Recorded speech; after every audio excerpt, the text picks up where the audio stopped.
Hi, Mark. How are you? I'm very good, Tatiana. How are you? I'm fine. Thank you so much. Thank you so much for being with us. A really, real pleasure to have you here with us in AS Colombia. Con gusto. Thank you so much for this time. Well, Mark, first, I want to know why did you decide to make a documentary of such a difficult part of your life? I didn't decide to make the documentary about that You part, didn't? really. It Okay. came by chance. Okay. I'm very fortunate I had a successful career, and we're making a film about that, really. And it just so happened to coincide with not a very nice time, and we're made for a film that I think a lot of people can relate to, and this is important, so I'm very happy about that in the end, you know. Yeah. Okay, maybe because there are many people that was living in the same situation than you, and I think it so, was yeah. for them. And you don't realize, and you don't realize other people are, and it's nice. I wouldn't wish it on anybody. It's not nice to go through, but it's nice to be able to, you know, I think I'm at a point that I have a platform that I'm able to talk about it, that people can listen to, and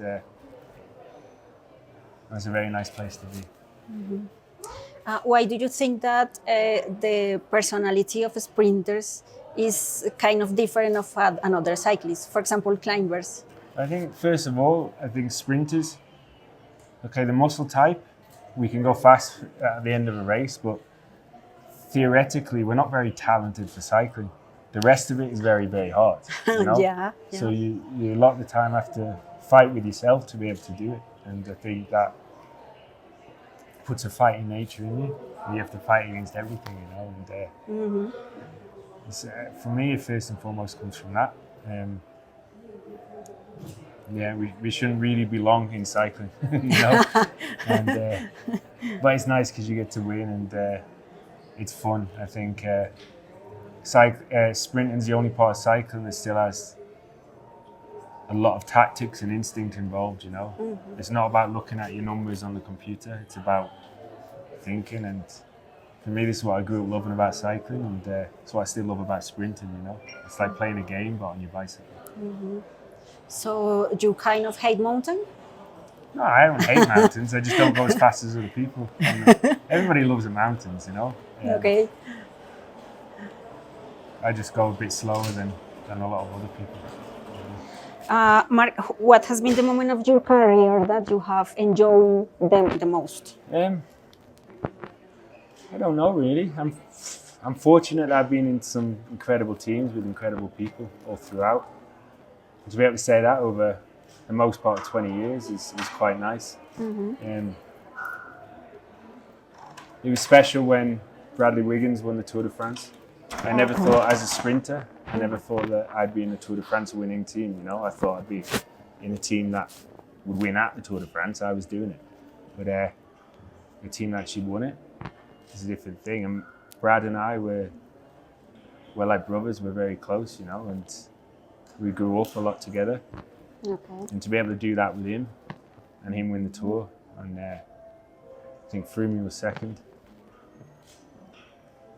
And I was in the World Champs jersey, getting led out by Brad in the yellow jersey on the Champs-Élysées. That's a pretty special, iconic moment. You know, it would be like Nairo leading out Fernando Gaviria on the Champs-Élysées, you know, in the World Champs. So that's how that would be for Colombia. That's how it is for us, you know. Okay. By the way, how was that moment of British cycling in which you win everything? It was a nice place to be, particularly for the amount of people that started cycling in the UK. Whether they started it for racing or for fun or for fitness or families going out together. The amount of more people that were on bicycles after that was astounding, you know, and that was something that you really felt in your heart that you'd done something good, you know. It was a nice thing. what advantage or disadvantage have a 38 years old sprinter like you? What do you think? Of course, natural speed is not like it used to be. But on the other end of the scale, experience is more than it used to be. Every year you get older, every year you have more experience. So it kind of balances itself. And I'm very lucky that I've been able to adapt. Cycling has changed over the years, sprinting has changed over the years. And I've had many great competitors and I've been able to learn from all of them, whether they be old guys or young guys. And they've taught me a lot and I've been able to take that and unfortunately use it. Mark, specifically, what did you work here in the altitude training in Rio Negro? Yeah, Not really, only for Tour Colombia, but for the season. I really just base. It's still January. Was it February? February, it's just February now. Yeah, since January. It's still pretty early. And there's not much you can do at altitude except base. Like ride your bike, ride your bike, ride your bike, ride your bike. That's it. And it's been a beautiful place to ride a bike. We really enjoyed it. Nice. We've had a great time. The team's really good. And it'll be incredible to finish it off with a race here at Tour Colombia. It was that really difficult? You said today that you couldn't breathe. Yeah, It's really that difficult? some days, yeah. We were in Medellin for a week and we got okay. We adapted quite well there, but when we came up here, it was quite hard for me actually. I haven't really been to altitude before, but it was good. We have coaches and staff that know what they're doing to make sure we can adapt the best way possible, and hopefully we're able to do that. So. And what did you do in that moment? You couldn't breathe or it was so difficult? I'm only joking. I'm just being dramatic. You know? Yeah, I know. But It's okay. It's the same for everyone. There's teams come to the race and they only came 2 days before the race. I feel that, like, I don't feel sorry for myself when I see that. Yeah. You know. you're fortunate to be here since 15th of January. Yeah. Okay. How is your relationship with Fernando Gaviria? I remember Fernando the first time in San Luis in Argentina. Yeah. And we came in ready to race, and this small Colombian guy just went, like jumped super early. And I'd seen him race the velodrome. I think he was already world champion on the velodrome, but I didn't know the face, you know. Okay. And he just didn't just beat me. He absolutely smashed me, you know. And it took me to the end of the race to be able to beat him. He beat 1, 2, 3 times. I think he won. Finally, in the last stage, I could beat him. But I like this kid. He was a racer, you know. And then, yeah, he came to my home before the World Championships in London. Yeah. My wife, she cooked for him. She did his washing for him. And he didn't speak any English. He was a shy little kid. And to see him grow, it was beautiful. I met his father today and his grandfather. Oh, nice. That was really nice. But yeah, he's grown into a man. To see that you remember him as just a kid is pretty special. I like him. Nice. Has been Michael Morkov your best teammate at the sprint?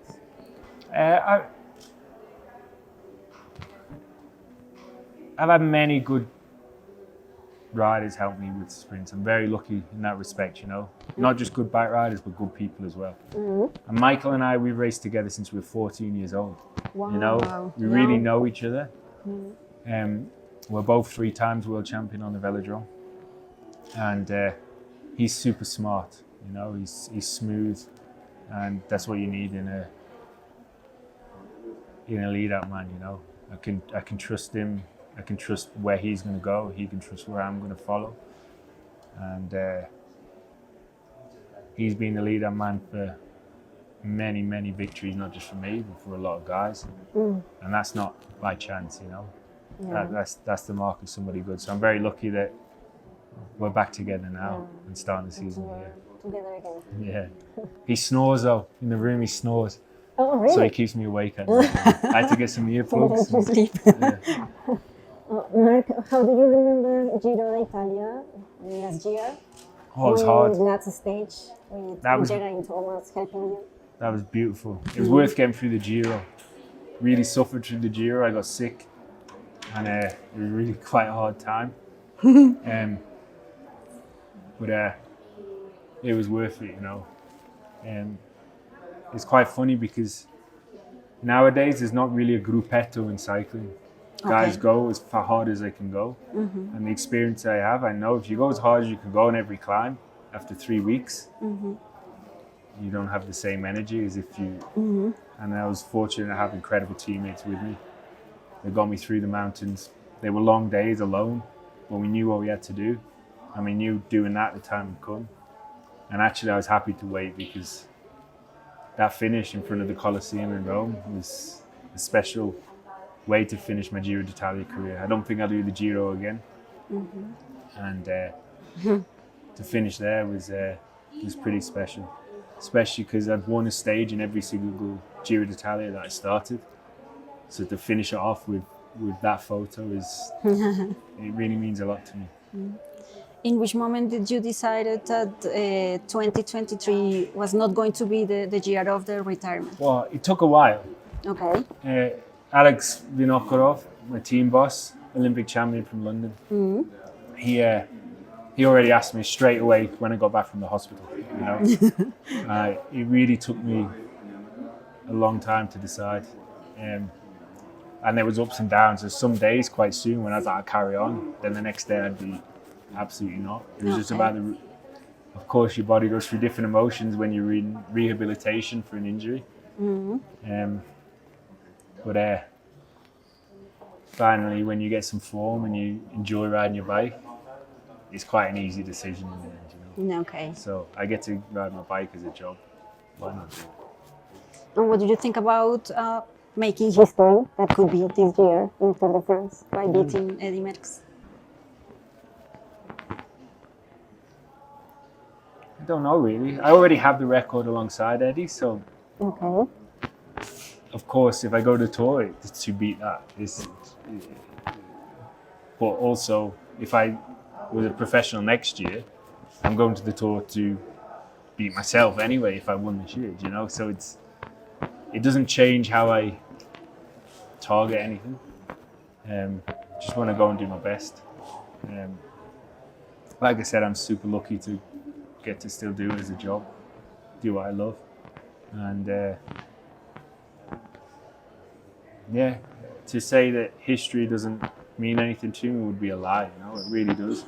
Okay. To have your name in a book of the history of cycling is quite a special thing. When I think back to being 12 years old, and I thought that's what I wanted, you know. And I'm very, very lucky to get a shot at that. So. Okay. And do you see yourself as a sprint legend right now? I don't really know. It's not really for me to think or say. The only thing I'd try to do would be to inspire, you know, anybody, whether it be a kid or an adult. A lot of people, they say to me, oh, I got into cycling because of you. And this is the most beautiful thing that people ever say to me. Nice. It really makes what I do worthwhile, you know, and that's what I try and aspire to be, you know. What did you think about Santiago? I love him. He's a good kid. Really nice kid. Like he took us to his hometown on a ride the other day. All his family were there. It was beautiful. He really reminds me of a young Julian Alaphilippe. Oh, really? How his mannerisms. How I remember Julian when he turned professional. You know, and he was a small kid. He had this confidence about him. He did the work, and Umba just reminds me a lot of him. And I'm really impressed because, like, he came to the team and didn't speak a word of English. And now he's speaking English words. He's really learning. Oh, nice. And really quickly, and he's trying, you know. And this means a lot to a lot of the boys, you know. He's a good kid. And Harold, my other Colombian team, I love him. I love Harold. He's just so chill, isn't he? Hey, Mark, ¿cómo estás? You know, he's really. You have to come to Medellin. Okay, go. I love it. You like Medellin? Yeah, I love it, Harold. I love it. Finally, you came to Medellin, to Colombia. Oh, I love it. Did you know that you were Santi's idol? No, really? Yes. No. Yeah, he had posters No About way. you? Yeah, he told me. Oh, bless him. You are his idol. No, I didn't know that. You are. Oh, bless him. What did you think about that? Oh, it gets me a bit emotional, you know. Like, oh, he's so cute. Oh, he's so cute. He's my idol, so it works both ways. You know? And what did you think about him cycling, in his future, in the team? No, he's good. Obviously, he's not racing this race with us. He goes to Europe and works there. But he can sprint as well. You know, we were doing a sprint in training in Medellin, and he beat me. Really? Yeah, he can sprint. But he's still young. Like, let's not put pressure on him now. Yeah. You know, let him just evolve. Just like Julian Alaphilippe evolved. Just let him evolve. I'm sure he's going to do something really, really good. And what did you think about Colombian cycling? Big, isn't it? It's incredible. Nice. We were begging the trainer to go and watch the National Road Championships last week. Did you saw that? We couldn't go. We had to go the other way, you know. Oh, okay. But we really wanted to go and see him feel, but I can't wait to like feel the atmosphere of the race, you know. It's impressive. You understand now why so many riders come from turn pro from Colombia. Well, I can also understand why it's hard for them to be away from home. When they have to spend the whole year in Europe, I see why they miss Colombia, you know? So I take my hat off to them for being able to do that. And what do you think about cyclists with who you have shared in Europe, like Egan, Nairo, Rigo? Yeah, I haven't been teammates with too many Colombian guys, really. Rigo has teammates with 10 years ago. He's great. He's just cool, chill. Alvaro Hodeg. He's really, really, like, such a good friend. Like, he's one of the best guys I ever met. He's one of the most beautiful human beings with the most incredible heart. And he's one person I want to be teammates with again. You know, I'm sad I'm not really teammates with him. Well, all my Colombian teammates have been great, except one, but I'm not going to tell you who that is. Oh, no, you have to tell me. I can't tell you. Now you have to tell me. There's one I didn't really like. There's only one I didn't like. Okay, I understand. Off the record, you can tell me. I'm not going to tell you. Okay. Mark, you said before that you have eaten something weird here in Colombia or not? A passion fruit, I don't know. Yeah, the big passion fruit. Yeah. We don't have them in Europe. In Europe? It's my daughter's favourite. She loves it, you know. Yeah. What else? I can't remember what it's called. Placha, the typical dish. Placha, Plátano. Plátano? No. It's like a meat and beans and... Meat and beans. Yeah, we had it in Medellin. In Medellin. Bandeja paisa. That's it. Bandeja paisa. Yeah. Oh, okay. That was Did you like it? I did, yes. Oh, okay, nice. That's good. It's good. It's kind of big, but it's good. Okay. Harold said, Mark, you have to have this lunch because after you can't eat anything. You know, I told that. Okay. So we had it. Okay. Good. Mark, finally, would you like to send a message to the Colombian followers?